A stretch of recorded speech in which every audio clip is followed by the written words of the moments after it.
Hello guys, അസ്സലാമു അലൈക്കും. അപ്പോൾ നമുക്ക് ഇന്ന് ഞാനൊരു അടിപൊളി ഐറ്റം കാണിച്ചു തരാം കേട്ടോ. എന്താണെന്ന് വെച്ചാൽ ഈ കുറച്ച് നമ്മുടെ നാട്ടിലിപ്പോൾ കുറച്ച് അത്ഭുതങ്ങളൊക്കെ സംഭവിക്കുന്നുണ്ട് കേട്ടോ.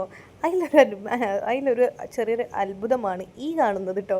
നിങ്ങൾക്ക് മനസ്സിലായോ? കാരണം എന്താണെന്ന് വെച്ചാൽ ഈ ഒരു പഴക്കൊല നമ്മൾ കൊലകളെല്ലാം മുകളിലാണ് ഉണ്ടാവാറ്. ഈ കൊല എന്താണെന്നല്ല നടുക്ക് വെച്ചിട്ട് കൊലച്ചിട്ടുണ്ട്, കണ്ടില്ലേ? അതും ഇഷ്ടംപോലെ പഴങ്ങളുണ്ട്, അതും വലിയ വലിയ പഴങ്ങളാണ് ഉണ്ടായിട്ടുള്ളത് ഗൈസ്, കണ്ടില്ലേ?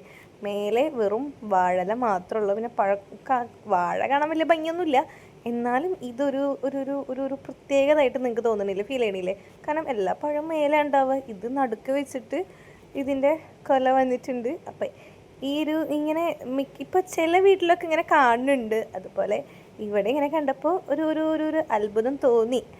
അപ്പോൾ വലിയ പഴമൊന്നുമില്ല കേട്ടോ, കുഞ്ഞു കുഞ്ഞു പഴങ്ങളാണ്. പിന്നെ നമ്മൾ നല്ല നല്ല നല്ല ഏനിയാമ്പഴം എന്നാണ് കേട്ടോ ഇവിടെ പറയാം. നിങ്ങളവിടെ എന്താ പറയാമെന്നറിയില്ല.